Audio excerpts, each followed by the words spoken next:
Hello and welcome to another episode of the Full Force Weekly, brought to you by GeneralsJoes Reborn.com with me, Christopher McLeod AKA Diagnostic 80. For today's episode, I'm joined by the awesome Patrick Notpicard Stewart.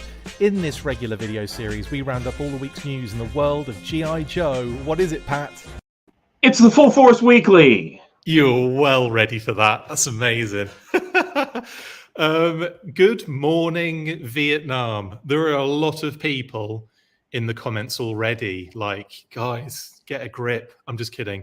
Hello to everyone. We've got Legendary Toys, Durant 100, Mark Bradley, David Allen, Matt O'Brien, Couchboy, Slave to Leia, A Punk with Toys, Paul Morales, Christoph Black, Luke Poulon. There you go. There's the hello, guys.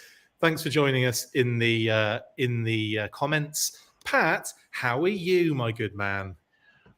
Doing well. Thanks for the welcomes back in the comments. And yeah, I was gone.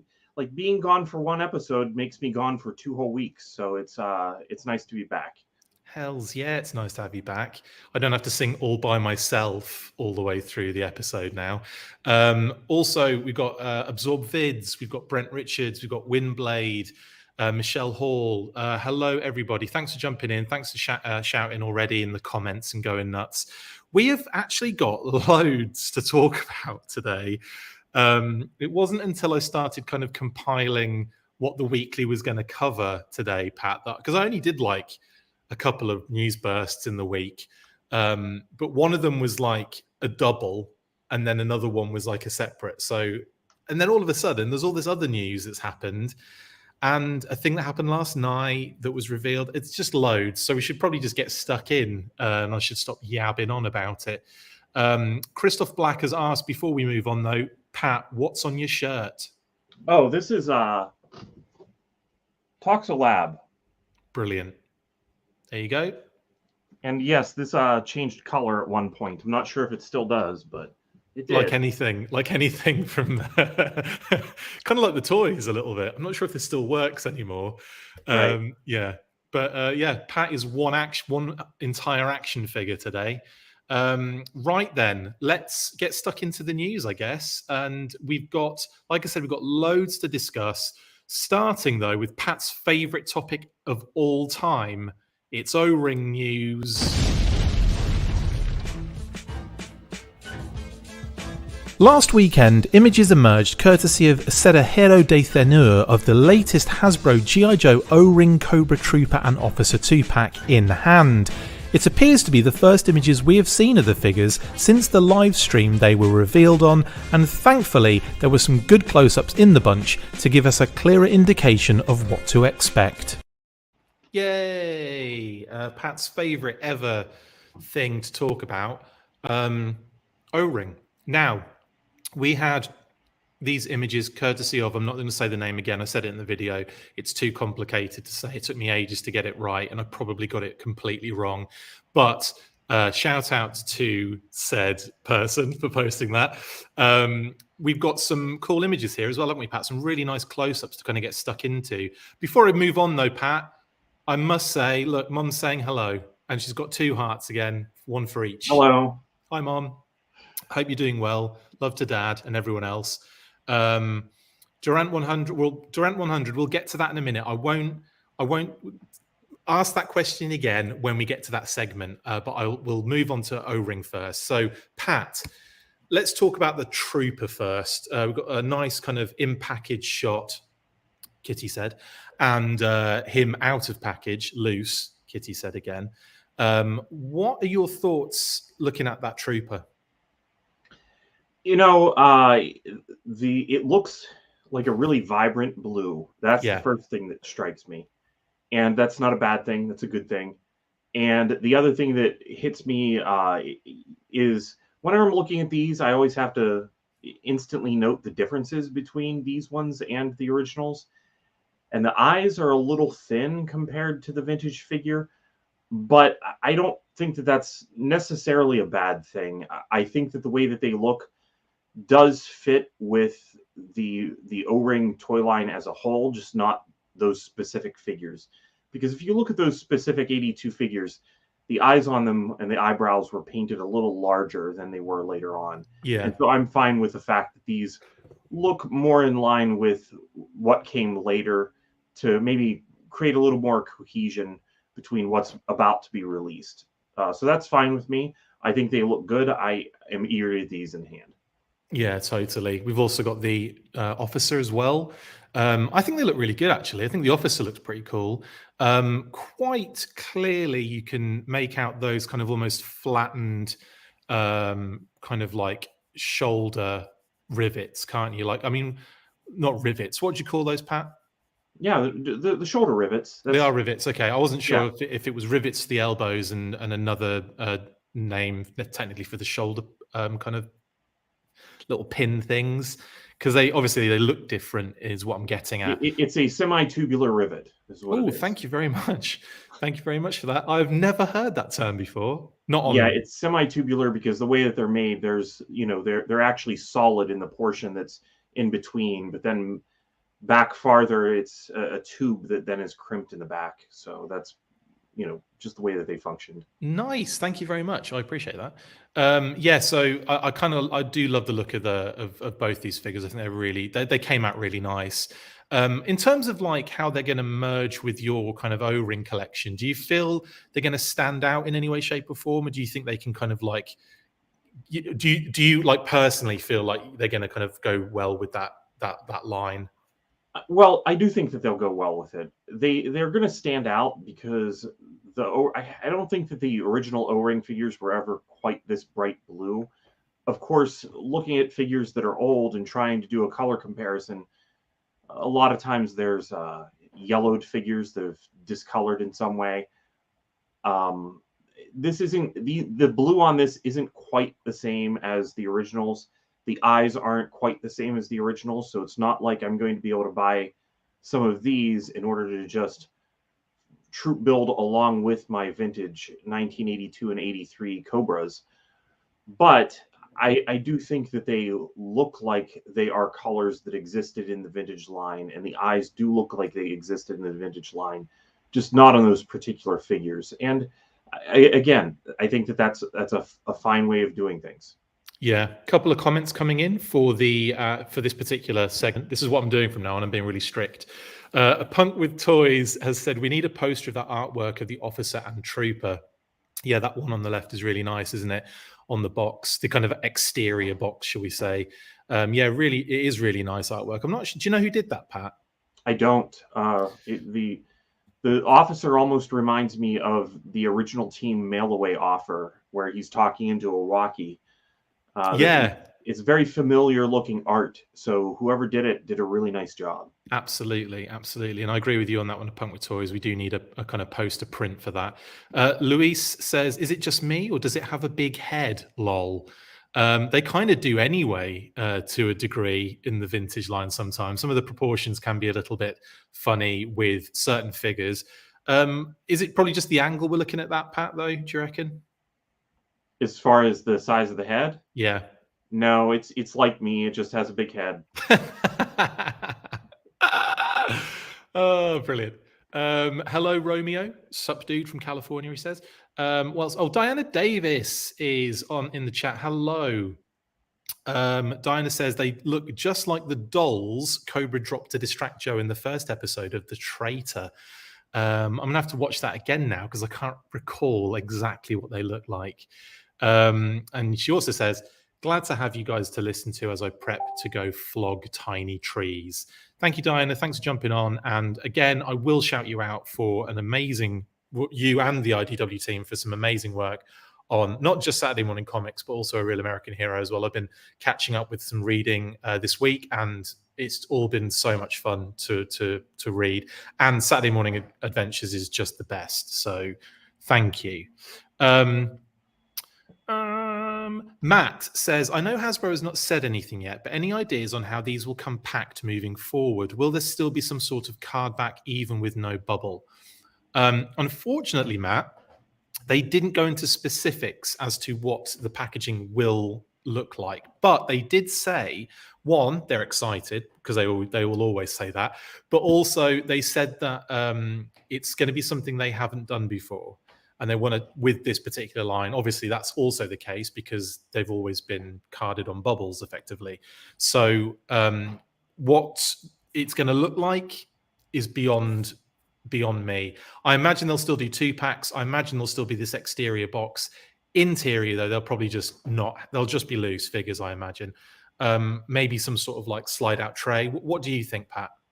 I kind of wonder if the exterior box may have been getting ahead of the possibility of losing the bubbles, because with Star Wars, you can actually see that they're starting to make the vintage collection figures kind of look like some of the boxed vintage offerings that weren't as common, but existed in the vintage run in some shape or form, kind of like the 3-packs or something like that. They vaguely look like reminiscent of the vintage era. But with G.I. Joe, I'm really not sure, because I mean, you had bagged figures and you had carded figures. I just can't imagine what they're going to look like unless they look like, some of the boxes of vehicles where there's a picture of the figure in the corner. I just can't picture it. I don't know what they'll look like. Yeah, same. I'm kind of excited though, rather than like concerned or nervous. I'm just kind of excited to see what they do with it. And if we get more artwork like this, then freaking brilliant. Thank you very much. Thanks for that, Matt. A Punk with Toys says, Pat, this is to you, Pat, obviously. The eyes on the Storm Shadow are thinner too, but I think looked better in hand than in pics. So yeah, I agree with that. It looked better in hand. I mean, these figures look great with the smaller eyes, but like you say, kind of that will determine, or that will differentiate them from the vintage figures, definitely. Road Pig John says, Yo Joe, full force, guys. Thank you very much, Road Pig John. Cracking name as well, by the way. Adam Drake, hello. Adam Drake 7 says, best part about these new O-ring figures is being able to open them and play with them without the crippling anxiety that I get playing with the vintage versions. Do you have that feeling sometimes, Pat, with some of those figures, especially the OG 13? Yeah, especially Serpentor. Oh, yeah, that's a good one. Because of the gold plastic, I will not move a Targat version 2, that gold figure. If you drop him, he's probably going to shatter. Just turns into one of Thanos's snap victims. Yeah. And the thing I'm still most looking forward to is what else they may be able to give us that isn't, a redone original figure, like some new colors and things like that. Yeah, totally. Absorb, thanks for that, by the way, Adam. Absorb Vids, close enough for me on these. Yeah, I think I'd have to agree on that. I think they've got it really close, and that's all you can really ask for, at this point. Legendary Toys, also to add to Pat's comment, every toy line now improves figures as they reissue them, just like Legends or Black Series Star Wars. So in a way, they've been getting us used to it. Excuse me. Yeah, and it's kind of different in this sense, isn't it? Because it almost feels like, rather than wanting to kind of update and upgrade, they want them to kind of work with your vintage figures. And I think, most people will just be kind of probably happy to kind of, they won't see the differences that clearly. But I'm guessing like someone like Pat and someone like Adam, I'll throw Adam's name in there as well, it will definitely probably stick out like a sore thumb. Matt? Yeah. I like the fact that the changes that are being made are things that mostly existed in the original run as far as looking at them. Yeah. Yeah, totally. Matt says, I'm being really strict. That's my quote. Lies, unsubstantiated fantasy. Yeah, you're right. I'm not that strict. Art is great, says Absorb Vids. It really is. Hello, Matthew. Diana Davis, did I like Duke's hairy problem? Yes, I did. I did very much, in actual fact. And it's only until I read it that I realized what you were going on about just then when you mentioned it. Neil Hill is in the house. Repaint Crew represent. That's just a private joke because of my back and forth with Neil about repaints. David Allen says, Chris, do you think that Hasbro will be doing pairs like these or Snake Eyes and Storm Shadow, and who could be paired together? They will be doing pairs like these, I imagine, going forward. And who could be paired together? Well, I think like I don't know. What do you think, Pat? Give me some pairings. I mean, Destro and the Baroness is pretty Destro and the obvious. Baroness, yeah, for sure. For sure, Destro and the Baroness. Even though O-Ring Baroness is coming with his tank Megatron, so there could be an opportunity there to do maybe like a blue one for sure. Yeah, please do. I would love something like that. It kind of reminds me of the Valor versus Venom days, whenever figures were being paired together in such a way that one that would sell, but maybe not sell as well as a troop builder. They were kind of pairing them together to make sure that there were not shelf warmers. So I don't know. We'll see how that works out. Absolutely. Yeah, thanks, David Allen, for that. I'm Shipwrecking Cover Girl. What are the kind of combos? And that's that was Bazooka and an Alpine. Bazooka and Alpine. In fact, 3-pack Bazooka, Alpine, Quick Kick. Done and done. And some frozen fudgies. I suppose you could do like Spirit and Storm Shadow as well, would be a cool one to do. But obviously we've already had Storm Shadow, so it'd have to be the version 2. That's all I'm getting at. Maybe they could do another Snake Eyes Storm Shadow 2-pack, and it could be version 2 versus version 4. I mean 3. I mean 4. Oh, there's the arguments. The arguments are going to flow now. I mean, they wanted to sell, so they probably should do version 3, right? Oh, 4. Yeah, definitely version 4. Sorry, there was a weird bit of audio there, Pat. It sounded like you said 3 when I know you meant 4. But anyway, let's let's move on from that. Super Cyan Bebo says Hasbro should focus only on classified, to be honest. Do you agree with that, Pat? No, I don't agree with that at all. I also don't agree with that, Super Cyan, but I'll explain why. Go on, Pat. I think that there's a market for a lot of this. Whenever they switch to classified, there are just some fans that don't make that transition. And why not have G.I. Joe exist in many different forms? I mean, I could also say that, because for me personally, I still prefer 4-inch figures. Whenever I look at classified stuff, a lot of times I look at it and I'm like, man, I really wish that I had this in, like, Pursuit of Cobra kind of days. That style and size figure, that's still what I would prefer. I don't think that there's a 6-inch figure that I wouldn't prefer to have had as a 4-inch figure instead.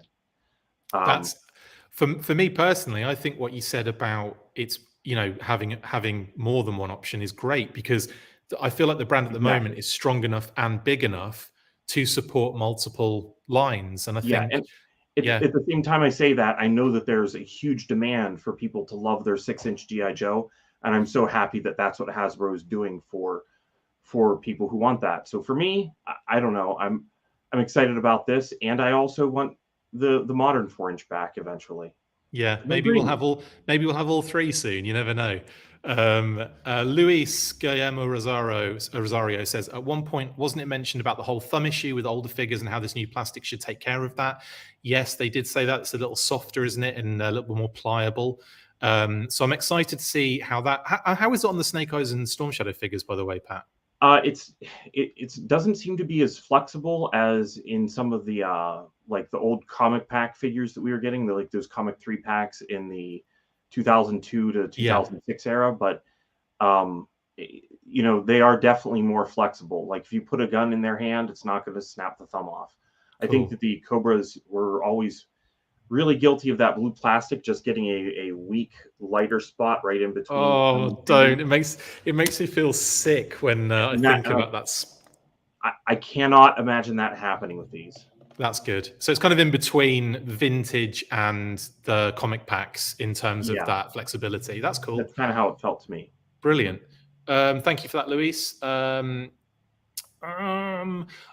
Sammy says, seems like the O-Ring figs have been announced / released at just a trickle. Think there will be a bigger blitz of these for Yojo June? I think we're probably seeing their release format, honestly. I think we're seeing it. I also think we're seeing them probably changing tack based on shipping issues and other crap going on, in terms of trying to get that product to us. So I kind of feel like the only reason we've seen it slowly trickle out is because of that. And I think that they're kind of having to pivot and change the way that they're kind of releasing this stuff. I would probably say we're going to see some more Yojo June. I think that's safe to assume without knowing exactly. And I would suggest that we will probably have a couple more before the end of the year, but I don't think it's going to be like, 20 figures by the end of the year. I just can't see that happening. What do you think, Pat? I sadly agree. I do think that maybe something that's holding this line back is the fact that there aren't frequent enough releases. I think that it could, get a little bit more momentum and a little more discussion if there were more things coming out more regularly. But once that Megatron hits, I think that that's going to help get some of the O-ring figures in people's hands. And maybe we'll get a little bit more news surrounding them. And I'm hoping that there will be just more to come, because I don't just want reissues and what we're getting with the HasLab. I want more than that. Same. I want some unreleased stuff that never saw release in the O-ring line. I think that is just absolute. It's crying out for that. And I think at the rate they're moving this, that they're bringing this stuff out, and it's not, again, like, I'm not saying it's wrong or it's their fault or whatever, but because of that rate, it makes it so much more unlikely that we'll see those kind of figures soon. Like, you could probably look to next year before we start seeing stuff that maybe even further than that, if they continue this kind of like slow trickle of like 2-packs. But we'll see. We'll see what Yojo June brings, I guess. Brian Greenwood said, "These look amazing. I can't wait to get these in hand." I'm actually, the more I look at them, the more I'm kind of like excited to see them. Durant 100 says, "On the topic of O-ring figures, has anybody heard any news on the Sky Striker? I remember Lenny saying they would send out an email with updates about it. I don't think there have been any updates to actually tell you about, in all honesty, Durant. I believe that, again, it's really just, it's in the production phase. I imagine we'll get something around Yojo June as an update. What are your thoughts on that, Pat?" Yeah, I think that there's a bit of a quiet period after it funds. And then once we start hearing news, I would imagine they don't want us to build up more and more excitement over it whenever it's still a long way off from shipping. So whenever we start hearing news, I think that we'll be getting there. As I recall, that's what happened with the Unicron that I got, is that there was a little bit of a quiet period. And then as they had stuff, they built up stuff to show and started showing it, building up to it actually being shipped to my house. So. Yeah, and when the updates started coming, they were really regular at that point. Yeah, exactly. So I imagine that they are just getting into that production phase still, with nothing really to kind of, show us. AbsorbVid says, "I'm just happy they brought them back." Same. Romeo says, "Outback and Recondo would be a good 2-pack. Bazooka and Alpine," says Sammy Delco. Matt O'Brien says, "I don't have any O-ring figures anymore, as I sold off my 25th anniversary collection some time ago in order to save money for classified figures, and now I'm all in on CALLSIGH Longbow." That's totally cool, Matt, and we'll be talking about CALLSIGH Longbow in the shout-outs a bit later. Alpine and Bazooka says, "A punk with toys." Scarlet with Nico's version 2 feels like a future release in this line, says Robert H. That's a bloody good shout. Because that would be a really good one. Maybe throw Timber in there as well. I'd be really into that. Yeah, that would be an excellent release. I agree. Totally. Flint Lady J, Legendary Toys, another good shout. Can we get a Billy in O-ring finally, says a punk with toys. Yes, please. Zartan and Ripcord, Brian Greenwood. That's actually a good shout from the comic, like a little comic homage. Yeah, totally. I wonder if Super 7 will do some sort of wave where Ripcord and Zartan are in it, and Zartan's in like a phase or something. That'd be quite cool, I think. We'll get to Super 7 later, though, obviously. Jamie says, "Hi, Jamie. My only issue with O-ring is they feel so tiny in my giant adult hands now. Lol. Lots of memories, though. Absolutely, Jamie." AbsorbVid's POC with the golden days. Pursuit of Cobra was insane, wasn't it? It was so good. I'm glad there is enough interest for them to produce O-ring modern and classified, plus all the other brands' lines. Absolutely, Matthew. Absolutely. Right, sorry guys, I'm not going to be able to get to everyone because there's so many. Hi to Sergeant Slaughterhouse who have joined us. And one more, Scarlet and Ninja Force Scarlet, no action feature. Yeah, that'd be great, mate. Really cool. Or a couple of, excuse me, or a couple of like, Ninja Force Snake Eyes and Ninja Force Scarlet would be quite cool. Oh, Ninja Force Snake Eyes and Scarlet together with no action features this time. That would be a hit. Absolutely. Okay, so that's it for O-Ring. Pat and I will now move on to the next. There's loads of news. We've already gone too far in one segment, but you know what? We're here and we're enjoying ourselves, and that's what happens. Next up, then, we got a bit of BBTS news and the Cobra Island range.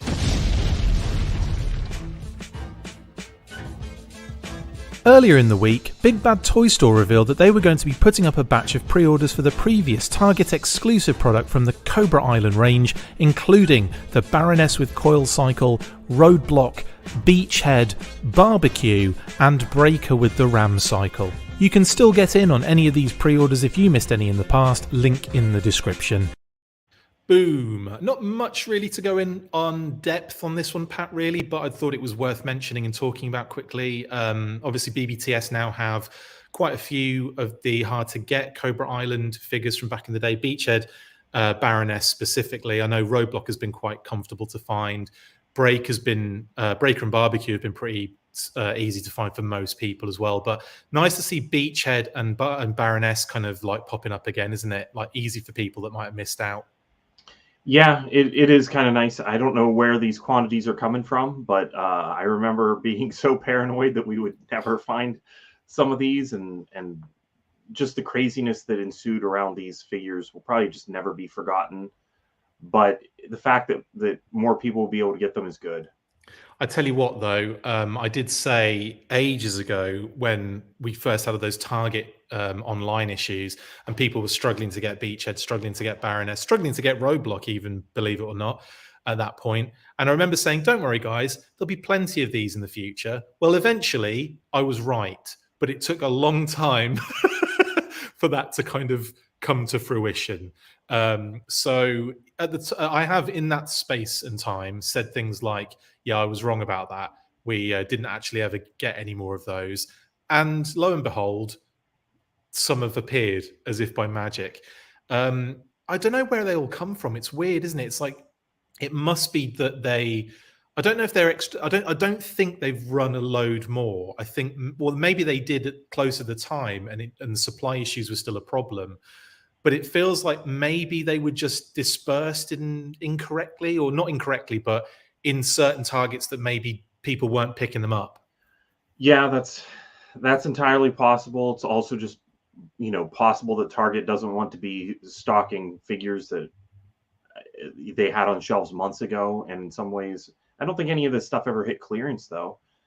No. Is BBTS, do they ship internationally? Is this going to be? They do. I used to get stuff from BBTS. I used to get stuff from BBTS when I was in the UK, but only a couple of things because, shipping was astronomical back then. Right. But yeah, so you should be able to get, if you missed out for whatever reason, this is a good opportunity to kind of jump on. Yeah, cool. Couch Boy, I'm going to get to that in the shout outs. I saw your comment. I'll come to that later. Mike Hext says they probably were hiding out in the scalpers' hideaways and released in desperation. Possibly. Super Saiyan Beaver said, I thought they said that Cobra Island figures were still going to be made, but maybe not. So this was the thing, wasn't it? Like, I remember there was a thing where when it was probably last year now, when they revealed that they were doing more Cobra Island figures, and then they came out in pre-order fashion again. But they like the ones that people were after, like the Army Builders, like the Trooper, for example, Baroness, Beachhead, and the Viper. Those went pretty fast, and we were kind of So I would suggest that back then they made more. And we're probably getting the remnants of that run off the back of that now. Yes. But that's what my guess is basically on this. So sometimes BBTS will put up things and they will sell out quickly. Like, just the fact that they're on there does not mean that there's a huge quantity. Yeah. So if you're thinking about it, I probably still wouldn't waste any time, but these figures have been kind of plentiful at this point, so maybe they won't sell out fast. I don't know. I just wouldn't drag my feet if you really are wondering about picking up something else. Definitely. Link in the description, guys, if you wanted to do that. Mike says, I spent forever getting 8 Vipers when Target relisted them. Good work, though. My goodness. Yes, Romeo, no Major Blood, Firefly, or the Viper. If, again, maybe we might see those again at some point. This is the thing, keep an eye out, because obviously everyone thought we'd never see Heavy Artillery Roadblock again. And he's popped up on Amazon about 3 times in the last month.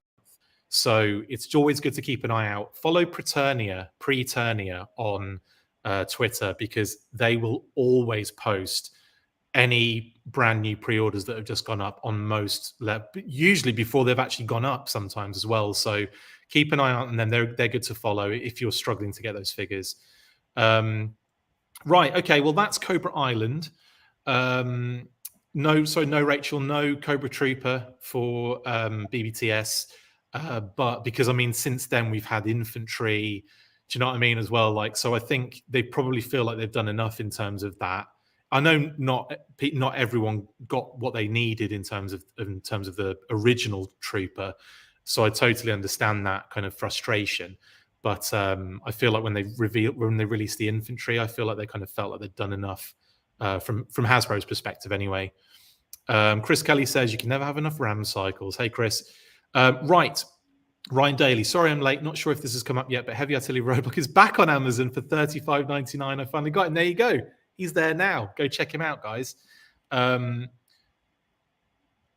Okay, right. That's it for Cobra Island and BBTS. Let's move on then, Pat, to the next news story, which is Inflame Toys news.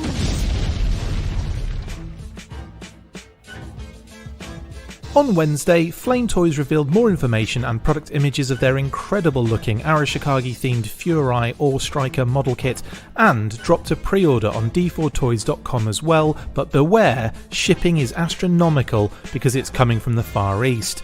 The kit clocks in at a whopping 11 inches long and about 8 inches high, including the roof-mounted blaster when pointing ahead. It is scaled to work with the G.I. Joe Furai Snake Eyes and Storm Shadow model kit figures, and therefore could work with classified figures, although we don't know for sure yet. Also features working wheels with an additional angle adjustment for the front wheels, adjustable roof-mounted cannon, removable engine panel and highly detailed engine.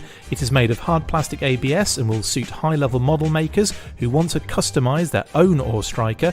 The kit is also good for beginners, thanks to different injection plastic colours used and simple assembly. The images released show a version of the kit professionally painted, so don't expect it to be identical when in hand. It will cost you $99 right now and will probably be the same price when it finally reaches US shores and inevitably appears in Target in the near future. Let's talk about it then, shall we? I'd actually say it's probably going to be $109 when it hits US shores, because that is I think that's the retail price on this one.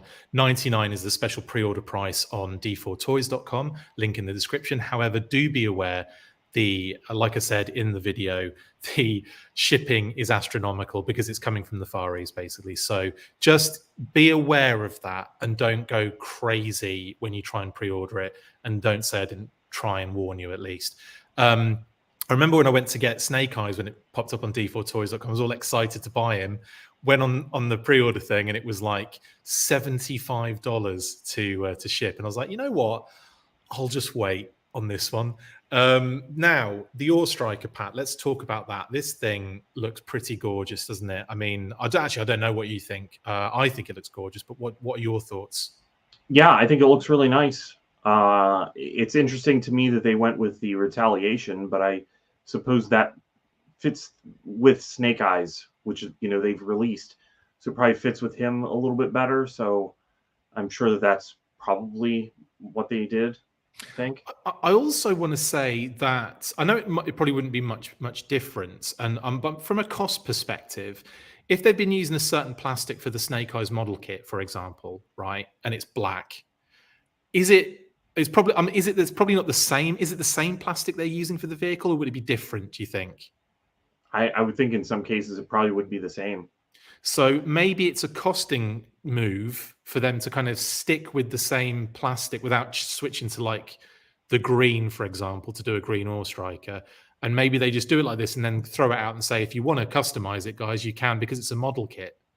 Yeah, I'm sure that they have other plastics though available to them, and for the size run that this would, it's a full run. I can't imagine that costing too much more to just have a different color. There's also the possibility that they may be front loading the color that's less in demand, and that maybe we will see a green striker from them. Yeah, I don't know if they'll. I honestly don't think they'll do a green one, just mainly because of the text they posted in their like reveal and official description, based on the fact that it was like if you're a competent model maker, you can do your own color version and that kind of stuff. So I think they're pushing you towards that if you want to do it. And I would imagine a lot of people are going to be painting this green anyway. Yeah. I could see them maybe doing a re-release with a different mount, like a different weapon mount. The other thing I would mention as well, it doesn't. I've only just noticed this, Pat, but it doesn't have the antennas, does it? No, it doesn't. But the Retaliation one didn't either, did it? I can't remember. I remember that the canopy was different. I don't remember if it actually had the antenna. Yeah, it's got a like cute little sunroof as well, hasn't it? Which I think I've got a picture of Snake Eyes poking his head out of it somewhere. Maybe not on this group of pictures. I might do. No, yeah, there, like he's poking his head out with the bazooka of the sunroof there. Yeah, I don't know. I think it's. I really like it. I think this is. I'm not sure if it's going to fit classified figures. If you look at how Snake Eyes sits in there, yeah, like there you go. There's another image that I didn't put in this, which I should have done. It's a perfect side-on view, and it shows Snake Eyes filling the space, the seated space. There looks to be a decent amount of height above him. So if like the classified figures are slightly bigger, aren't they? Almost like close, the best part of an inch bigger, I think, than Snake Eyes. So they'll probably sneak in head, like butt to head kind of height. I'm not sure about legs, but well, yeah, and I think the big question then is just what's happening down at the feet. Is that something that you could just throw Dremel in and have their feet actually hanging out the bottom of the vehicle? Because it looks like there's space, in the front of that vehicle. Maybe their feet could go pretty far into there. I'm more thinking about elbow room. If you have two figures in there, they're probably going to be sitting like that and like that. Like that, yeah. There you go. Yeah. Move over, man. I'm trying to drive. Yeah, I could see that being an issue, honestly. But I'm excited to see people get this in hand for the first time. Like build it immediately and try and squeeze a classified figure in there, because that's what I want to see. I want to see what that does. Now, yeah, like in terms of the actual vehicle itself, it's got all the features that you'd expect. It's got the adjustable cannon on top. It's got the kind of, I think, suspension. It's got all the wheels work. It's got adjustable angles for the wheels at the front as well, which is interesting. It's got the little kind of like, I don't know what that was, like a little gun at the front inside the window area, or like the window space area. I always forget what that is. Yeah, I never was really sure if that was a gun itself or if that was some sort of guidance system for the weapon up top. Could be, and actually it does have a hose going from it to the one on top, doesn't it? In the original, yeah. So I think it probably was, and it does say in the blueprints, and I have actually checked that out before in the past. Just don't remember. Totally forgotten. I deleted those files ages ago. Matt O'Brien's had to go to work now, but he's going to watch in silence. Thanks, Matt. Appreciate that. I'll put your comment up so you can see it and not hear what we're saying. But there you go. It is kind of pricey for a Chinovo, $109, but this thing's massive, and it's going to be like, if you imagine this is the closest we're going to get at the moment to a mid-range classified size vehicle, or all right, I'll take that back. Well, yeah, it is, because you can't fit a classified figure inside the Mark II Vamp RC from Jada Toys. So this is literally the closest you're getting to a practical classified mid-range vehicle at the moment. So I think you imagine if they did do an All Striker for like classified, what would you think the price would be? It would have to be under $100, wouldn't it, Pat, for a classified version? I would hope so. Yeah, I mean, we just haven't seen that at all. So I don't know where even our frame of reference is. Like, I'm thinking to the Star Wars Black Series, and is there really anything even roughly that size in Black Series? Like, the TIE Fighter was way bigger. TIE Fighter's bigger. The Snow Speeder. Oh, sure. Yeah, there was the Land Speeder too, didn't they do that? Yeah, and Ray's kind of ride-on thing, and the Dewback was probably about that size. So yeah, it probably would be under $100, I would think. Anyway, that George Aitken says it's just an upscale striker with a different gun and color scheme. But basically, yeah. Or you could just say it's just an upscaled Retaliation Sky Striker, and then you don't have to do the different gun and color scheme bit in the sentence either. Also, what did I call it? Sky Striker. It's just an updated Retaliation Sky Striker, guys, obviously. Yeah, it's the word striker. It's just those synapses in your brain that are connected. All this is a downscaled Sky Striker with different tooling, different deco. Yeah? And it has wheels. And it's got wheels. Looks entirely different, that's all. Obviously. I mean, come on, guys. Get a grip. No, thanks for your comment, George. You're right, though. It is effectively that. You've described it perfectly. One thing I mentioned on the, the News Burst Live I did of this the other day was that I think the Arashikage symbol might be painted on a block on the bonnet, on the hood. Sorry, I'm doing both for UK and US listeners, viewers and listeners.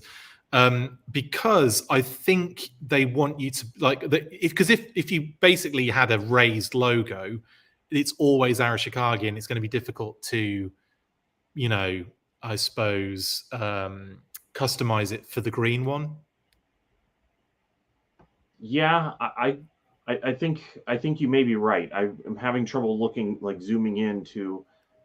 It's not clear in any of the images. It does not look raised, but it's hard to tell. It's really hard to tell. Absolutely. What are we saying here, guys? There's a few more comments I'll get to.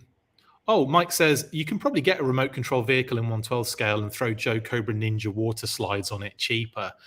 Possibly. Very likely, in actual fact. It's just difficult finding those vehicles where you can actually fit figures inside, because a lot of the time it's like just a shell, isn't it? Especially if you're talking cheaper. It's just like a plastic thing that goes over the top of all the gubbins. George Aitken says HM Forces vehicles are far cheaper and bigger. They do them for the 12-inch, don't they, George? I think I'll have to check some of those out. Although they've got like a Dune buggy, I think, that looks a little bit like an All Striker, but it's like slightly, it's awkwardly shaped, and it's like obviously not an All Striker. But Ropig John says Eco Warrior colors would be awesome. Yes, they bloomin' well would.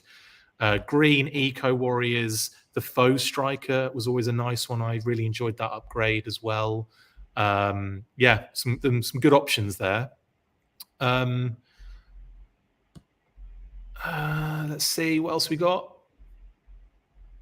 Yeah, cool. Okay. Oh yeah, Baumer said, I was going to say this when you said, could you Dremel their feet through a hole? And he said, yeah, Flintstone vehicles. That's what it could be, end up looking like, Pat, couldn't it? You Dremel the hole at the bottom, and the little leggies are running at the bottom like that. It's amazing. While they're sitting there like that, shoulder to shoulder. Cool. Right. Well, that is a couple of things I will mention, Pat. Removable engine cover, highly detailed engine. That engine has to come out, doesn't it? It doesn't say in the features, but I'm sure it does. I would hope, but it may not. I could definitely see it not coming out, but it's a buildable vehicle, so I suppose you probably have to put it in there in some way. So it's probably just a matter of how much of the vehicle needs to be disassembled again in order to get it out. Totally. It'd be funny if, like, yeah, it all comes out and like you have to take it out, but it's in like a million different pieces, rather than just like pulling the whole thing out like you did in the mobile command center. What else we got going on here? Ryan Daly says, I just keep skipping by. I know the scale isn't exactly the same, but if Motor Origins and TMNT can release vehicles at mass retail, Hasbro should be able to do vehicles like the Vamp and Ore Striker without being HasLab. Probably, Ryan, but then again, I think you're talking budgetary restrictions, and I think they want to get as many they want to get figures out, as many figures out as possible, I guess, before you start getting vehicles. I mean, they've only got like what 50 odd at the moment. It's crazy, isn't it? 2 years, it's crazy. But H thinks the classified Ore Striker would range from about $60 to $80, and you're probably right on that. Yeah, probably closer to 80, but yeah, I think that would probably, they could get away with 75, I think, for that. Dan Klingensmith says, need some coffee, Chris. I don't actually drink coffee, Dan, but good to have you on, mate. Thanks for watching. Or do you need some coffee? Because maybe he's just so tired he's not sure where to get his coffee right now. Yeah. You need some coffee. Chris, can you help me out on that one? Yes, pre-order coffee on BBTS. No. Actually, I think that was a comment after I said the Sky Striker instead of the Ore Striker. Oh, yeah, you're probably right. That's probably that makes a lot more sense. Ryan says, with Hasbro, assume it'll be priced as high as they can get away with. Yeah, okay. I see what you're saying, Ryan, on that one. But I don't think it's that bad. I don't think I mean, the classified figures are still well worth it at the price they're at the moment, for me, anyway. Legendary Toys reckons about 50 to 60, but anyway, let's move on. Couch Boy, yes, it is a model kit. Yes, you can build it, and I think the Arashikage logo is not raised. I think it's actually in the picture that you have up now. I was zooming in, and it kind of does look raised to me. Oh, that sucks. Well, it doesn't suck. But it just means that it's more work then to kind of file that down. File it down, or to get some sort of other decal or something, like a big GI Joe logo or something to go. Maybe the Tampo's got a bit of got raised to it, got a bit of, maybe the Tampo itself I don't know, is raised. It's in between the bars. I could see kind of a dip. Okay. Like you zoom in to the picture right now of that. So. Yeah, it could be an optical illusion, but I think you're right. So I don't want to definitively say, but if I had to place my bets, I'm going to bet that it's raised. Yeah, okay, we'll go with that. Chris Kelly says, don't Dremel out the bottom. It will look like the bottom of a Cobra rat. Now I want a 112 Battle Wagon, says Mike Hex, yes. David Allen says mass market should be cheaper, I would think, Chris. Maybe I'm mistaken, but Snake Eyes was around $40, so I'm thinking this would be around $80 at Target. Who knows how much Target cycle? Yeah, but I think it was the same, like the Snake Eyes was the same price on D4 Toys when they did their pre-order, and then it came out to be the same retail price in Target. So I think it's going to be about $109 at retail. Is Target going to be carrying this though? Because they don't always get in every single Flame Toys thing, and that even those model kits haven't hit every Target. I've seen the cycles though. I've seen the cycles and the figures though in not in every Target, obviously, because I haven't been to every Target, but especially in the area I'm in, I've seen them all. Yeah, the Target near me hasn't gotten in any of the Star Wars stuff either. But there's another one like the next town over that got in all of the model stuff. So I just kind of feel like maybe some Targets are not doing these and others are. Possibly. And I would also say that if it doesn't turn up in Target, I will guarantee that BBTS and Entertainment Earth will have those pre-orders. Yeah, that's kind of what I was getting at, was not to hold your breath on finding it at your specific Target. Good point. Very good point. Right then. Okay. Let's move on then to the next news segment. I will say, just to kind of, do the old conclusion, I really like this. I'm really interested in picking one up. If it is a decent price, Like if it's under 100, I think that's going to be even more of an insta buy for me, I think. But I will definitely, if it definitely has classified capabilities, I have to see them in there, man. I think it'd be dope. And then I'll have to get the green paint out and customize my own crankcase. In any case, let's move on to the next news segment. We've still got loads to talk about. Sorry about this, guys. And that is in Super 7 news. Super 7 revealed new official pre-orders for their reaction G.I. Joe female combat engineers and the Cobra Snakelings, as well as a few more product images. In related news, I had the opportunity to ask the man himself about both the reaction and Ultimates lines when Brian Flynn joined me on the show yesterday. We were spoiled with a few interesting tidbits, including a special G.I. Joe themed SDCC event and our first look at the Ultimates Battle Android Trooper figure and packaging. If you want to check that out, head on over to the channel, but only after this weekly episode, of course.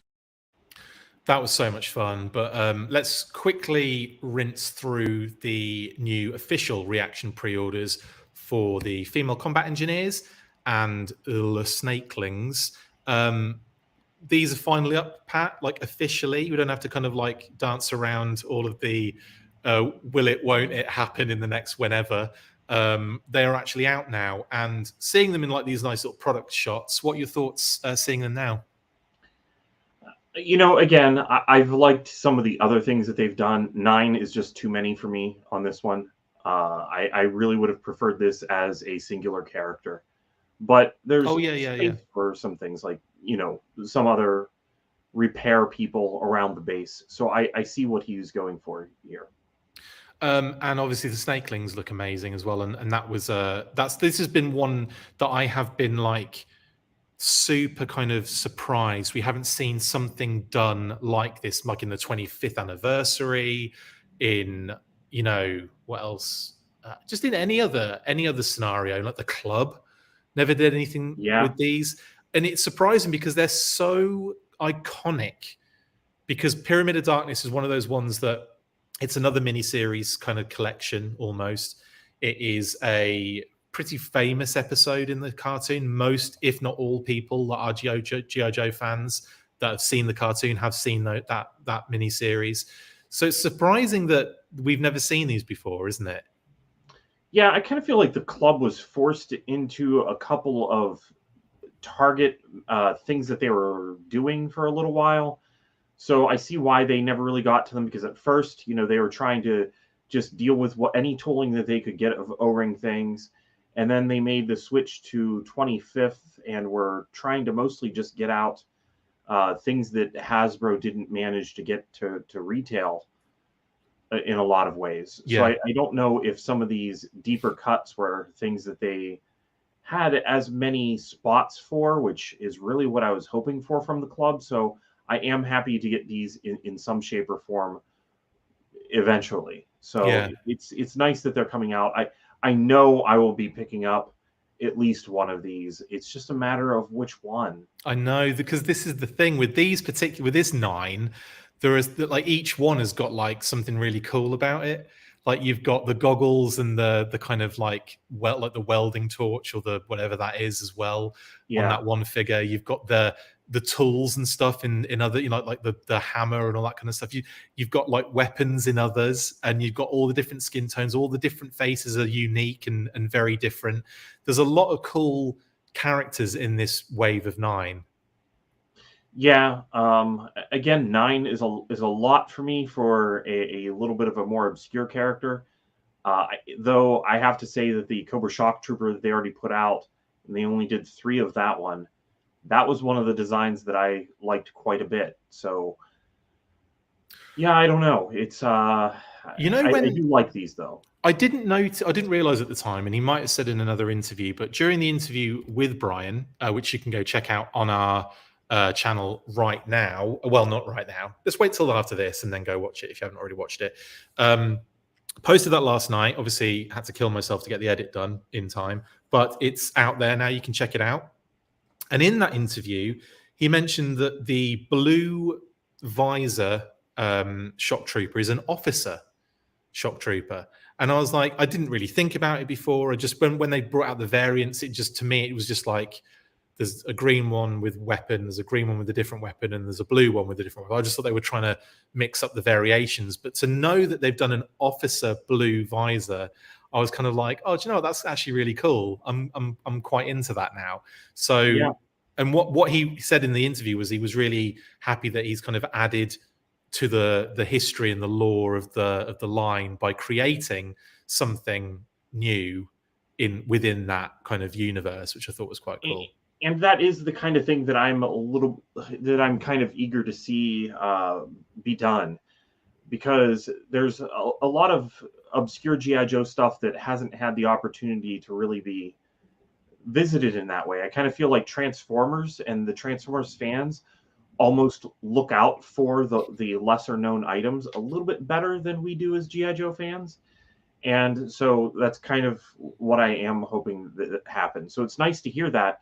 I think it would have stood out a little bit better if it was maybe marked that way on the package. You know, like if it had been, you know, Shock Trooper Officer, if it actually said that. I don't think it does it? That's something I'd have to double check on. I don't think it does. I could be wrong, but I don't think it does. But like that was their thought process, and I think maybe to keep costs down, they just, you know, did it as a variant on the card kind of thing. But it was a great interview. Really had a lot of fun with Brian on this one. And one thing I will say, and obviously there's a comment on here saying, very excited to learn that the theme for SDCC is G.I. Joe. Can't wait to see what the exclusives are. That's a very good point. Obviously, I poked and prodded a little bit in the interview and said, could we see possibly something for the movie? Could we see something for could we see Satin's band? Could we see something quirky like that? Obviously, he couldn't say specifically, but there is going to be something fun at SDCC that is completely G.I. Joe themed. And that is a big physical event style thing, not just product, but like an actual physical event that he mentioned. So that's really exciting. He also mentioned that if you are familiar with what they've done in the past with Masters of the Universe, and I think, what was the other one he mentioned? He mentioned another one that they've done in the past with a theme, and that at SDCC they did something big, for that. He said that you'd probably guess what the G.I. Joe version of that would be. I never actually went to look at what that could be, so I have no idea. If you know in the comments, then maybe we could kind of like try and speculate our way out of that paper bag. What do you think it's going to be, Pat? I don't really know, because honestly, my experience for SDCC is never having gone there. I just kind of hope to gobble up the toys. Like that's always, SDCC has always been, where am I going to get my copy of the toy? Like, is it going to have to go through Hasbro Toy Shop back in the day, or BBTS, or do I need to go to eBay as soon as possible before the prices spike? That was always my panic. So I didn't really get to look at any coverage of what the booths actually were. So yeah, I do remember him having I think you remember the Laughing He-Man being a thing that they released, and enjoying the fact that Super 7 was digging into some of the obscure and fun and kind of interacting with the fans kind of He-Man stuff. So I don't know. Again, I'm just really hoping to see a lot more with G.I. Joe for the style of things that they've put out in the past. There was something else I was going to mention based on that. PSA collection. I asked him about the PSA collection, but he did say that's probably going to be a one and done style situation. So we're probably not going to see pork chop sandwiches and all the other ones. So give him the stick. Don't give him the stick. You're probably not going to see all of those coming out. You never know in the future, but I think that was a one and done scenario. That's what Brian was kind of insinuating. But no, really, really cool interview. Also, what was the other thing I was going to mention? It was the Battle Android Trooper was revealed for the first time in full on the interview, which I thought was really cool of him to do. So I really appreciate that, Brian. Thank you. Not obviously, there's more than just this image. I'm not just going to show you a cardboard box with Cobra Bat written on it. That is the shipper box, and then inside you have this beautiful, this screenshot doesn't do it justice. So if you go on and check the interview out, he does show the metallic finish on the actual box. It's beautiful. So there's like this kind of like sliding kind of like cover that goes over the top. And again, beautiful black and blue Cobra kind of like camouflage with the Cobra logo that's raised.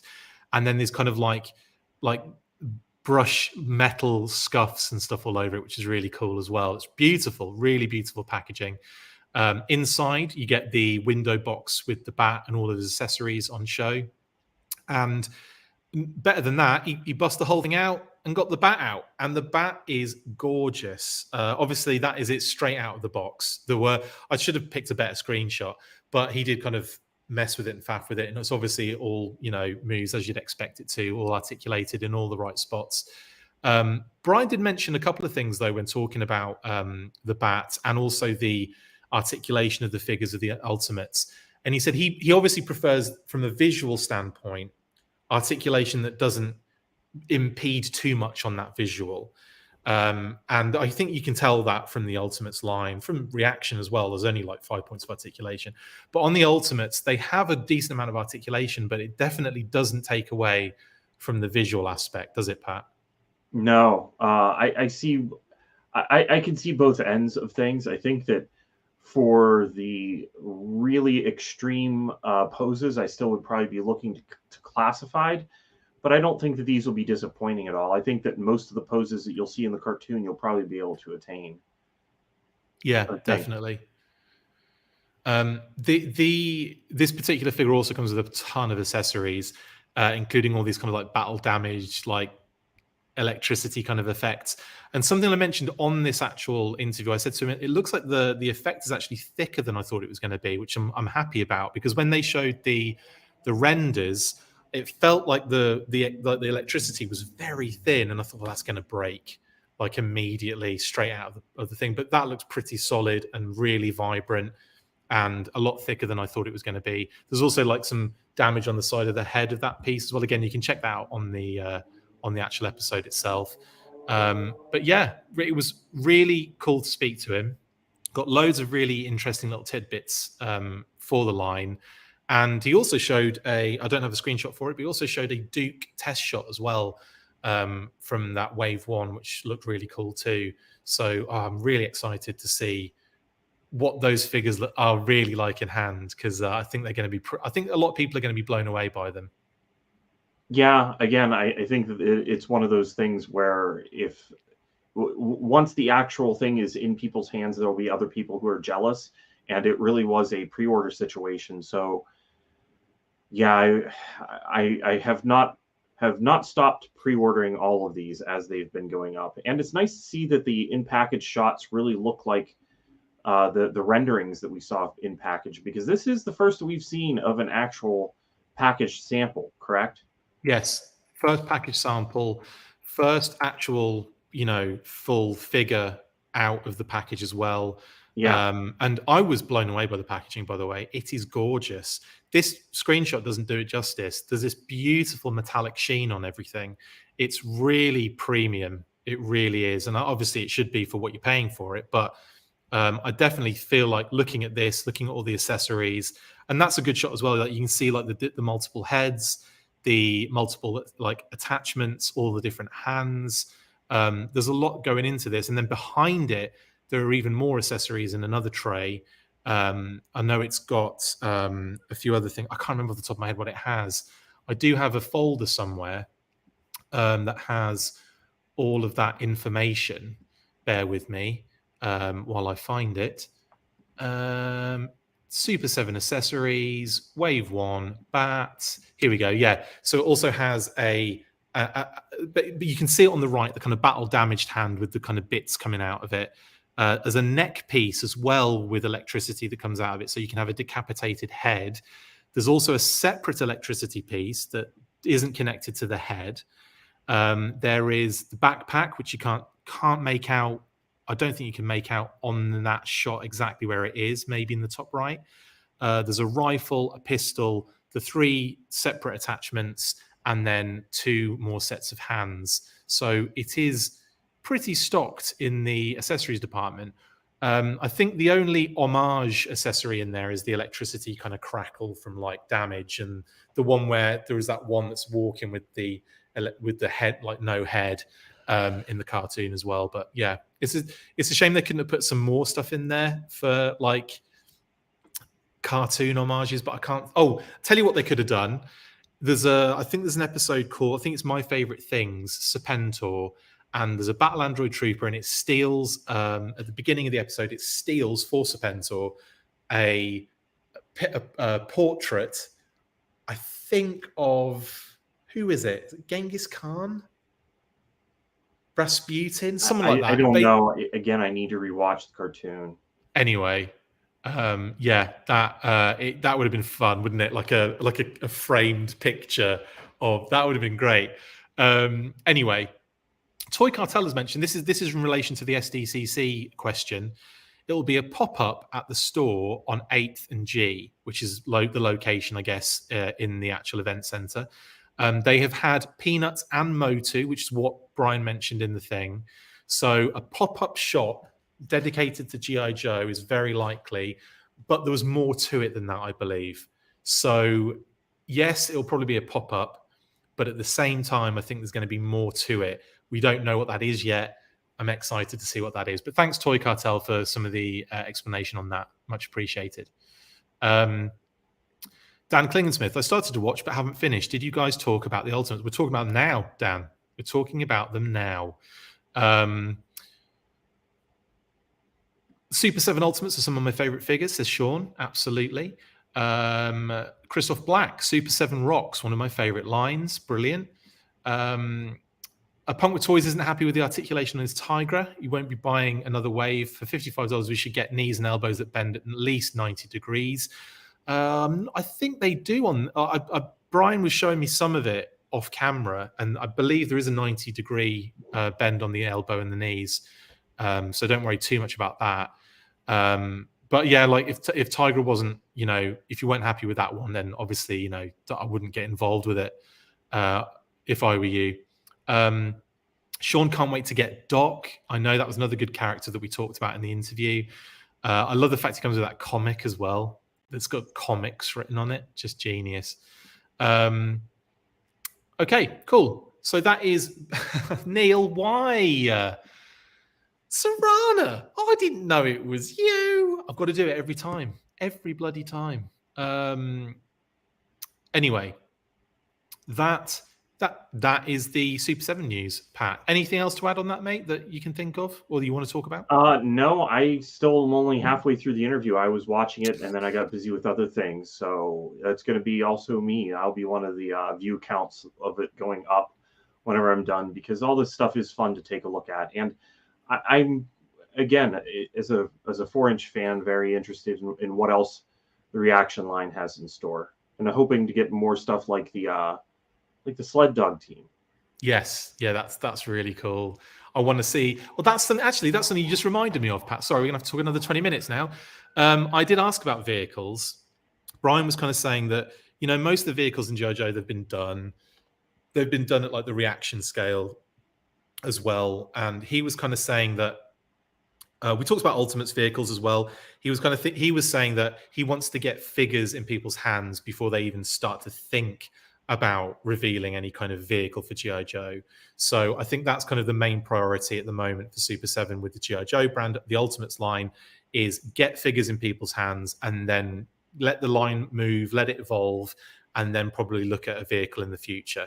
One of the issues he did mention was the fact that not as many people as you think are buying the product. So it's like the audience that he's selling to isn't as big and vast as we think it is, or that we, assume it is. So that was an interesting comment. But he did also say that for the reaction kind of like line, in terms of vehicles, he's looking more at locations, like playset type things. So that's something we can like maybe look forward to. And is there anything that springs to your mind, Pat, with that? Because it's a pretty vague and broad kind of comment, isn't it? Yeah, I would say give me Zartan's cabin. Oh, good shout. Good shout. Very good shout. Yeah, I think Zartan's cabin would be good. Like a little piece of maybe Castle Destro, like a little like Sure. room or a little like, yeah. I I guess could see, Snake Eyes' cabin as well, while we're talking cabins. and in that one, you could have Snake Eyes in civvies with like the hat on and all that kind of stuff, can you, in the shades and stuff like that. Yeah, that would be wicked. Yeah, well, in any case, expect more of those kind of like location play sets in the future. Who knows? We might be seeing something at SDCC. We might see something Yojo June. We might see multiple things very soon in the next few months. So keep an eye on it. Anyway, that is Super 7. And let's move on then to the next news story. We're getting through them, only a few more to go. And that is in Fortnite Snake Eyes news.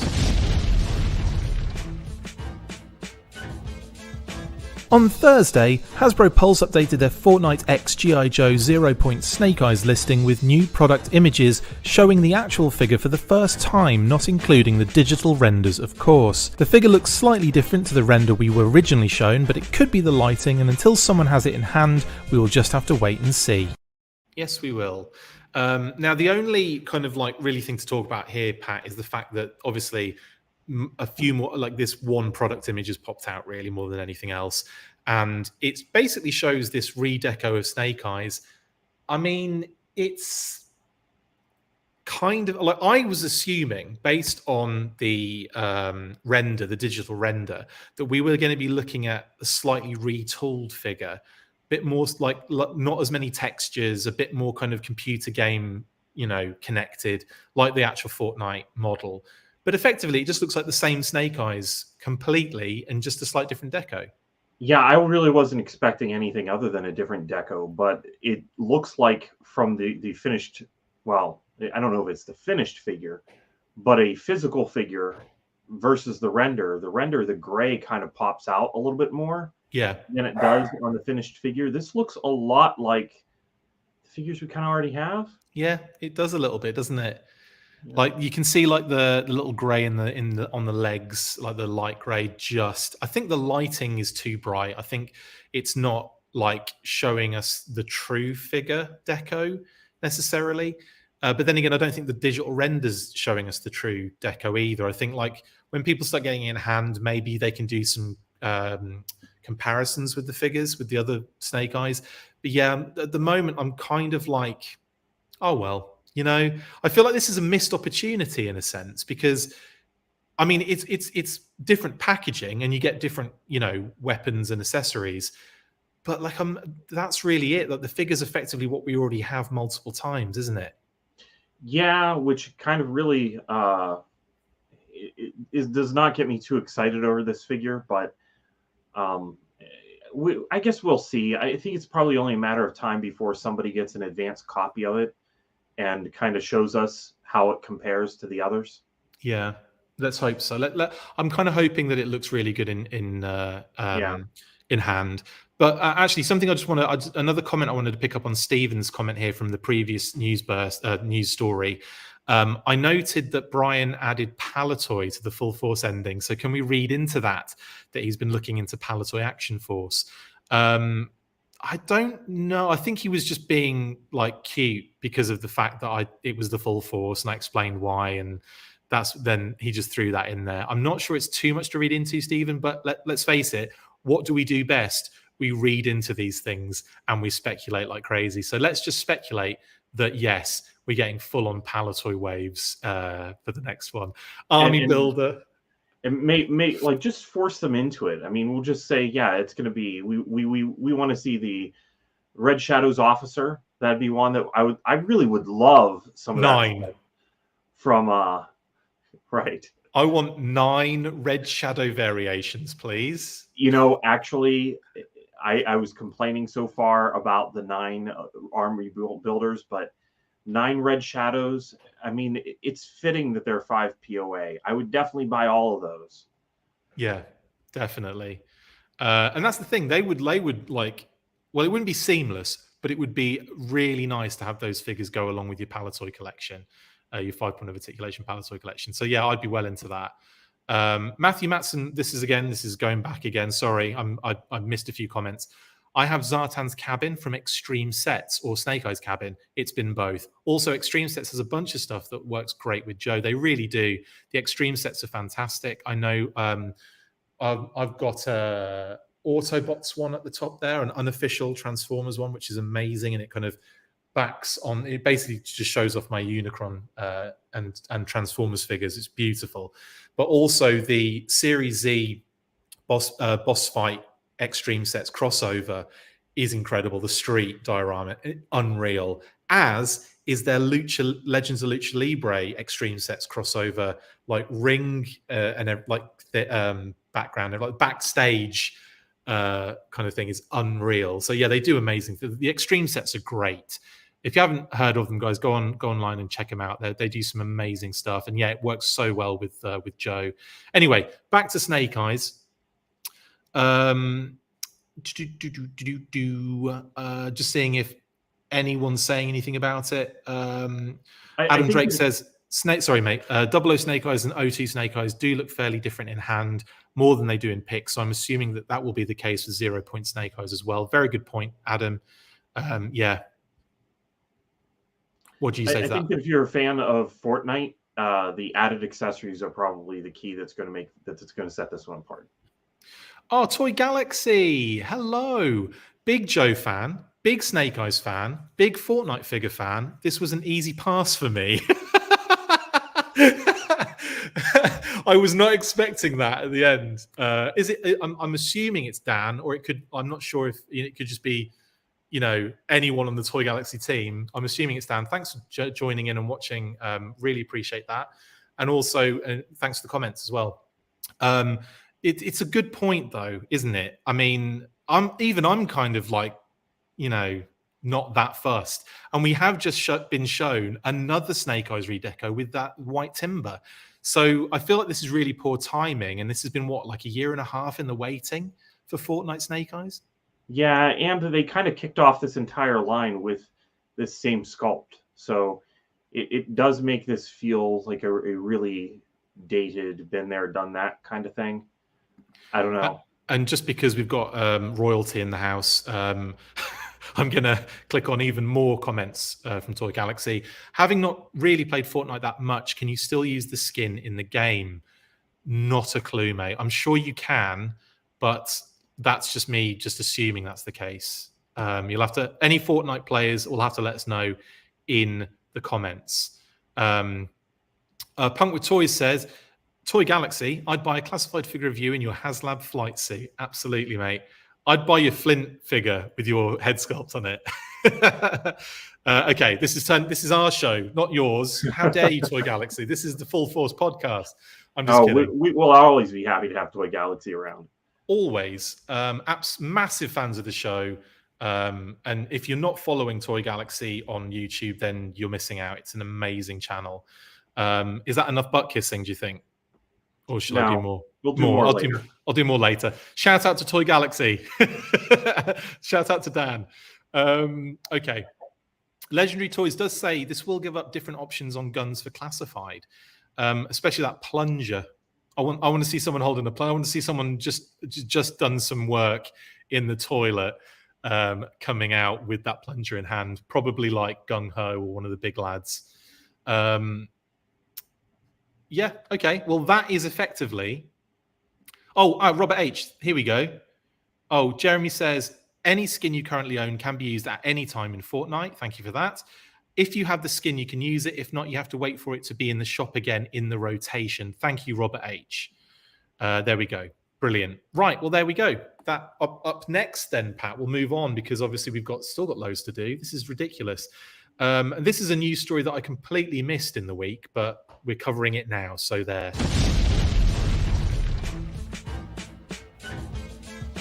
We somehow completely missed this news on Thursday, but Diamond Select Toys revealed their next release for the Gallery Diorama PVC statue series, and this time it's the Baroness.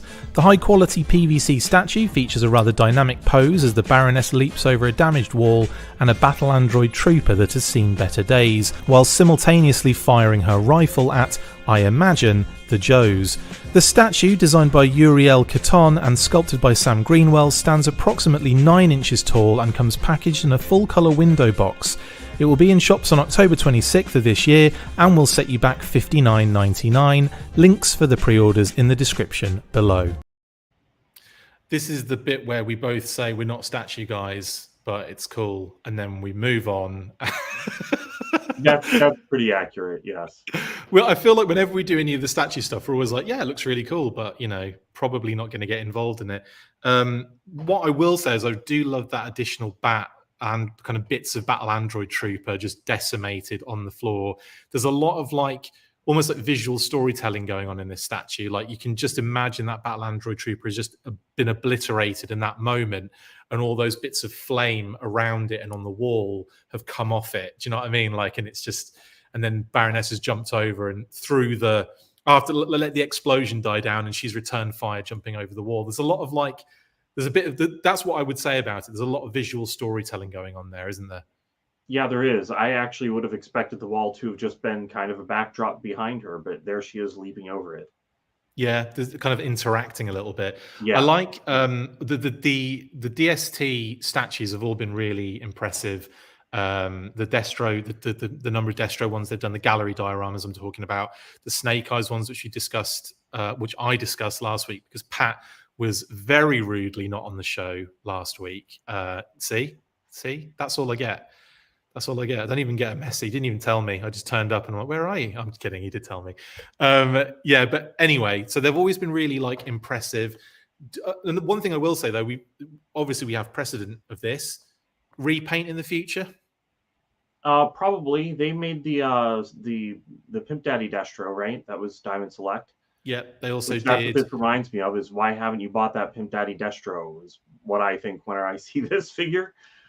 Or this statue, I should say. But yeah, I think that, I mean, they're the go-to colors to repaint Baroness in. I think that this sculpt lends more to her in red. I was going to say that, yeah. The blue one, I like the other, you know, basically what Super 7 did with the reaction figure.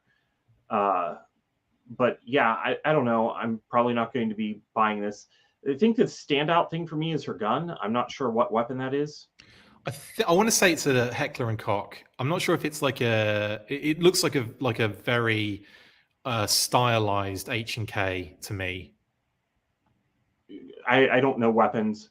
I just don't recognize this as one, unless it's the same one that version 1 has minus the stock. No, I don't. I really don't. I'm not sure actually. What does version? To me, that just looks like a. It looks like an H&K MP5 that's had a few modifications on it. I could be completely wrong, but that's what it screams to me. Okay. Let me know in the comments if I'm way off on that. Anyway, Ed Badaluca, what's he saying here?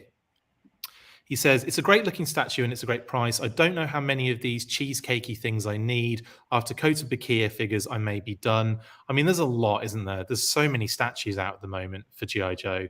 You've got Prime 1, you've got DST, you've got that other company, I always forget the name. They did like Serpentor and Destro and Baroness and Storm Shadow and Snake Eyes. The ones that are showing up at GameStop? Yes.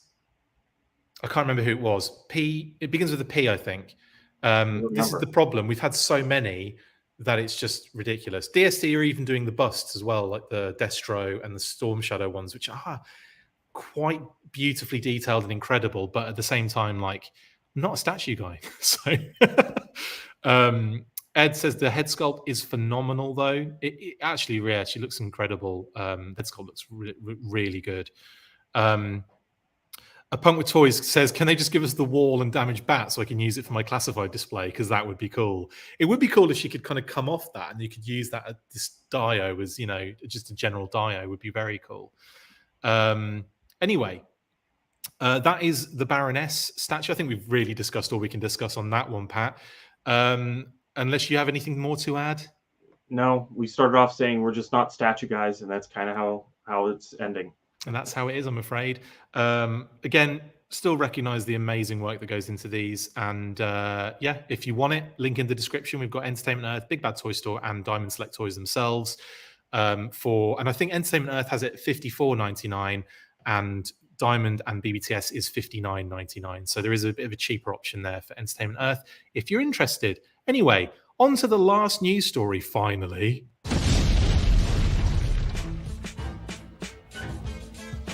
An article appeared yesterday on the Toy Book explaining that Hasbro and Tomy have expanded their existing licensing partnership, which would include the manufacture of various merchandise for the G.I. Joe brand.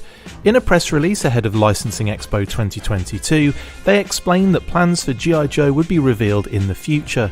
It's very likely we could see G.I. Joe preschool toys, plush product, or even RC vehicles going forward with Tomy, but it's also highly unlikely they will be revealing anything for the upcoming Expo, and we will probably be waiting until 2023 before we see anything significant.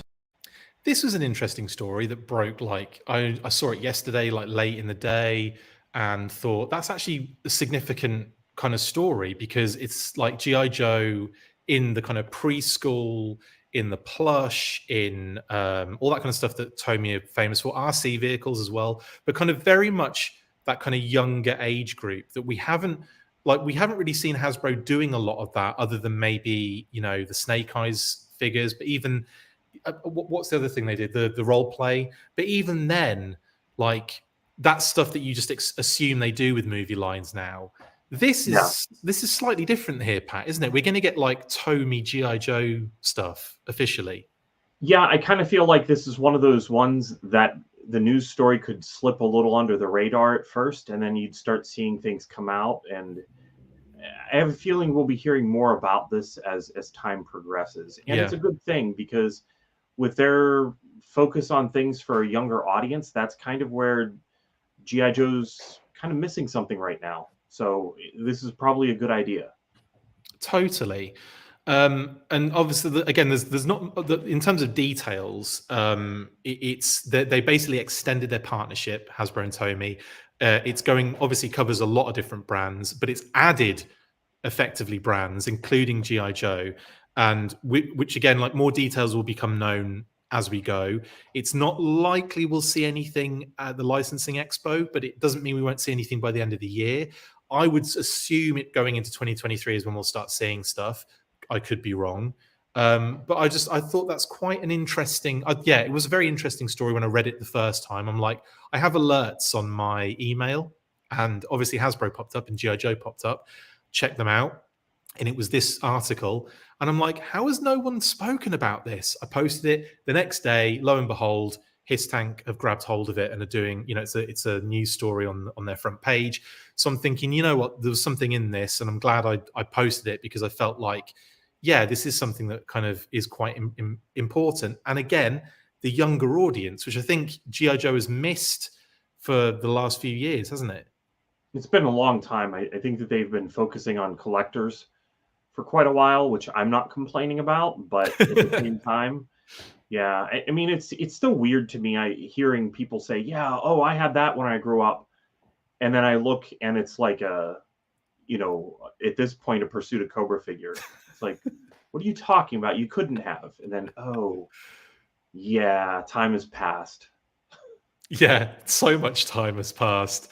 What was the worst one I heard the other day? I think it was like when I was a kid, and they were talking about what was on TV at the time, and it was something from the mid 2000s, and I'm just like, are you serious? I can't even remember what the show was, but when they said it, my heart sank, and I thought, my God, I'm like 3 versions of you. How is I've happened 3 times in your lifetime? How is that possible? Anyway, so I'm actually interested to see what they do. I'm also interested to see if I'll like it enough to probably buy any of it, because you never know. There could just be anything. Who knows what they're doing? I find it interesting that it's Tomy, not Takara Tomy. Yeah. That is in the news. So I'm definitely expecting it to be something geared for kids, but I'm guilty of loving things that are meant for kids. So totally. Couchboy says, I love cuddly Snake Eyes and Storm Shadow. Sad Whatnot toys, cute Joes never came out. Love kids Joe toys. The Whatnot toys never came out, but they did get a redesign before they didn't come out as well. When they first came out and they had those alien eyes, I was like, no, thank you very much. And I think the response to that was so huge that they redesigned the figures and gave them regular eyes, or regular within the giant-headed, bobble-headed figure department.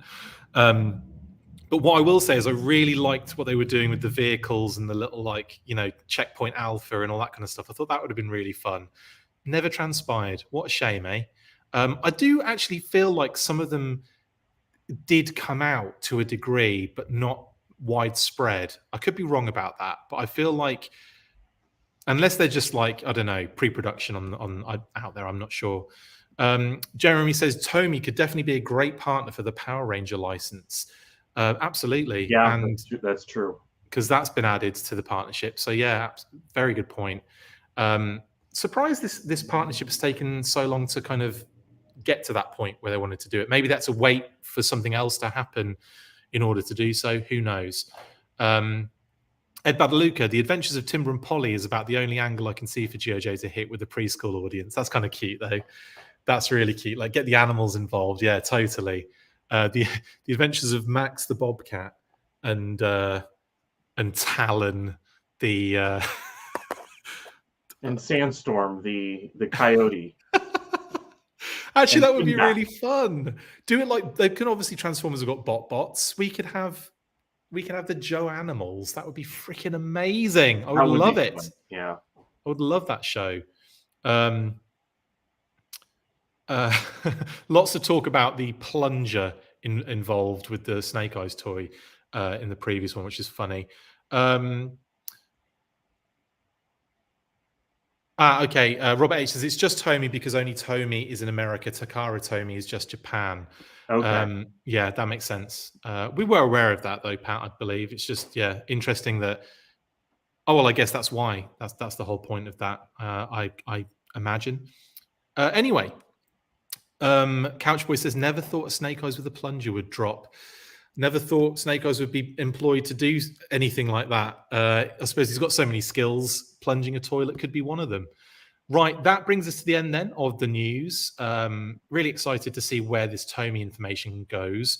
But we're up for shout-outs now, mate. But before we do that, let's hear from HOARDAR. Hey there guys, just wanted to let you know about an app that I've been helping to develop for a few years now called HOARDAR. But what is HOARDAR, I hear you scream? Well, a number of years ago I discussed a project with a good friend of mine and now co-owner/developer about an app that could help collectors of all shapes and sizes. I'm talking about the shapes and sizes of the collections really, but also people. The app would be a place where you could share your new items, build collections and sub-collections, or just browse the feed to see cool things.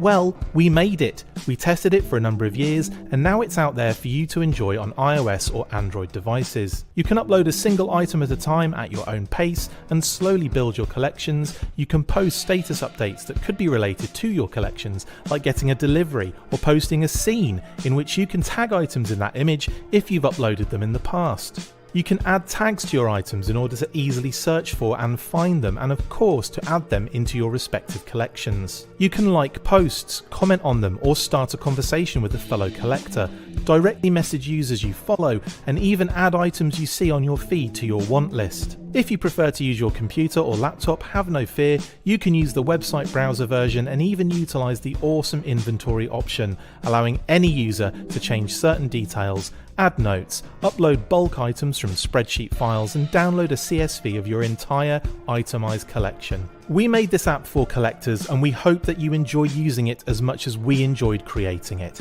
Now get to hoarding.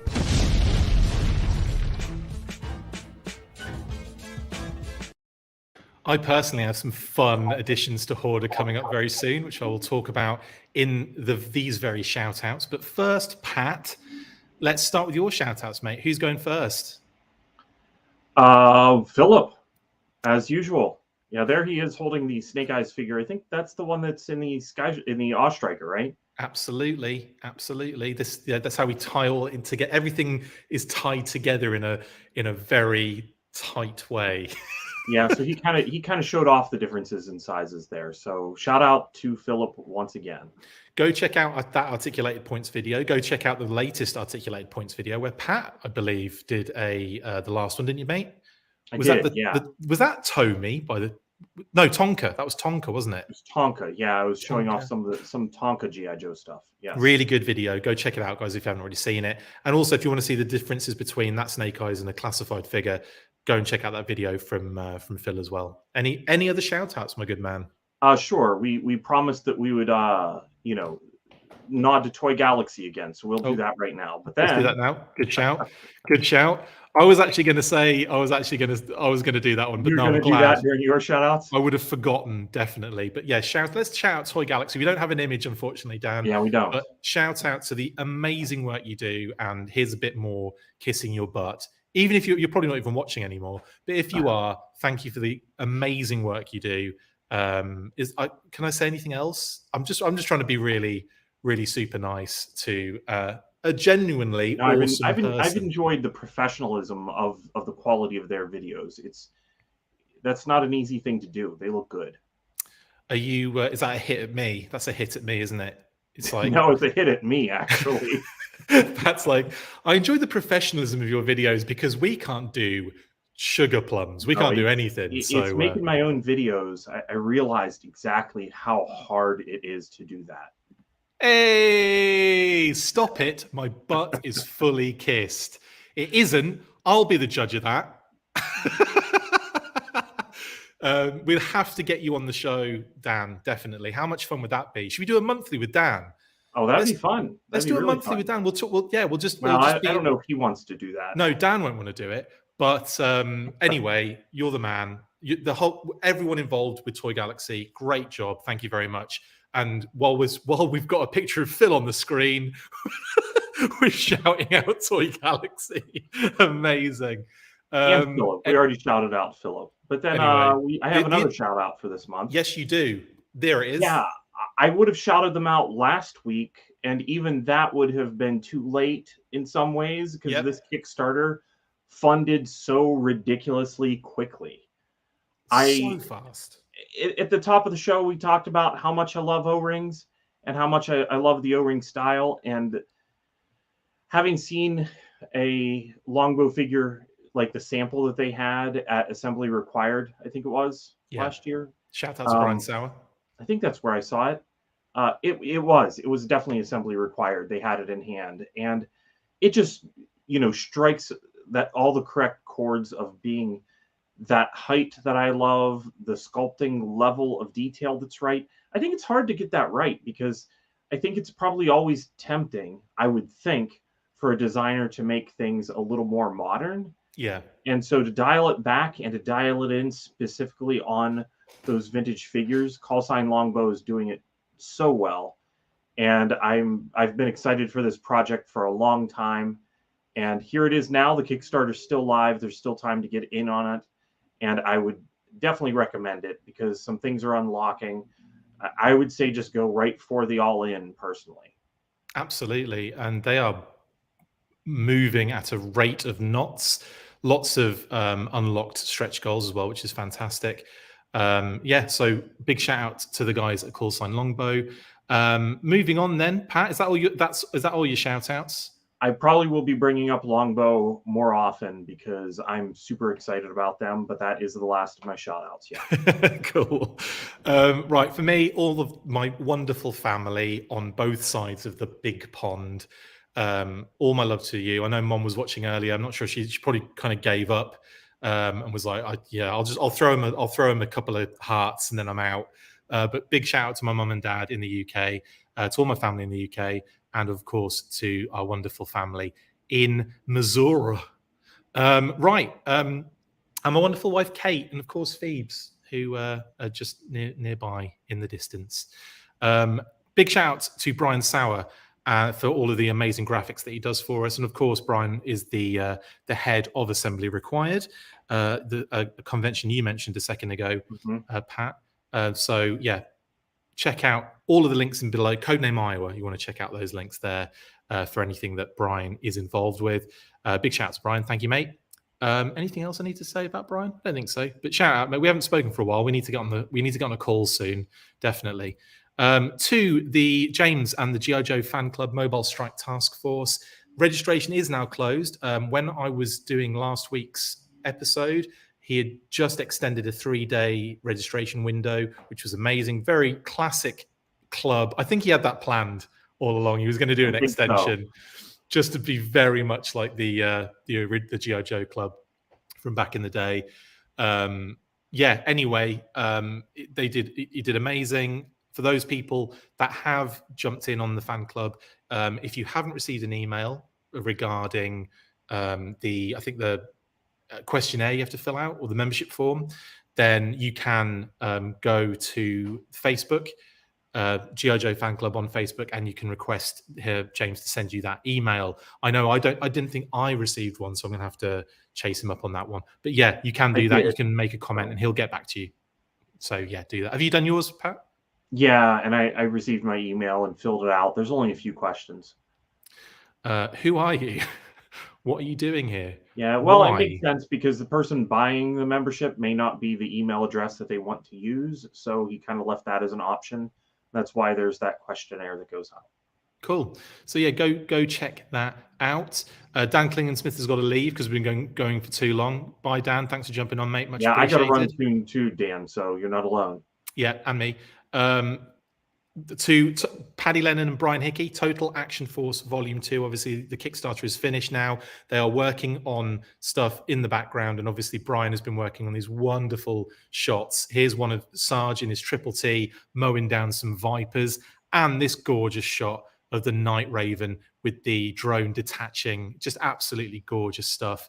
Can't wait for that blooming. Can't wait for that book to get that in hand. So really excited for that.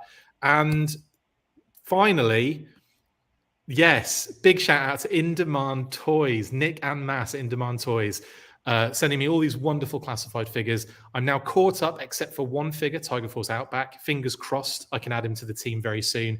If you want to see me unboxing these beauties, then you can check out Thursday's the Thursday a couple of days ago's Newsburst Live, which was initially about the Fortnite Snake Eyes images, but turned into an impromptu unboxing and video review of the 6 brand new figures. So if you haven't seen it, go check that out. I'll just show you on screen now. I'm not going to do it now because we've run out of time dramatically. But thank you to In Demand Toys. You guys rock, and those figures are outstanding. Anyway, how jealous are you, Pat, by the way? I'm most interested in Spirit, actually. I think that Fiona the Croc looks amazing. Kind of was expecting that, but out of all of these, I think the standout for me is Spirit. Look at him with freedom on his arm as well. And it stands up like that, by the way. Like, the balance is out of this world. It's brilliant. So yeah, you'll love that figure. Anyway, that's it. Thanks to all our viewers, our listeners, our patrons. I've got a Intel Live coming up for you guys very soon, I think in the week. So keep an eye out for that. If you are a patron of our show, if you're an SAS or Red Shadow Army patron, like that is. Massive shout out to Toy Galaxy. I'm kidding. But yeah, more butt kissing for Dan there. And yeah, that is our show for the day. Pat, have you enjoyed yourself? Yeah, it's fun as always. Thanks for having me on again. I'm glad to be back. Yeah, back. Pat is back. Anyway, that's it for this episode. Thanks to everyone for all your comments. Really, really enjoyed the show today. But we have to go and we have to rush off. And you know what we have to do at the end of these episodes? Pat and Dan at Toy Galaxy and Dan Klingensmith. Who else was on today? There was loads of people. All of you know what to do. After 3, 1, 2, 3, full force. I hope you did it. I hope Dan did it along with us. But there we go. See you guys.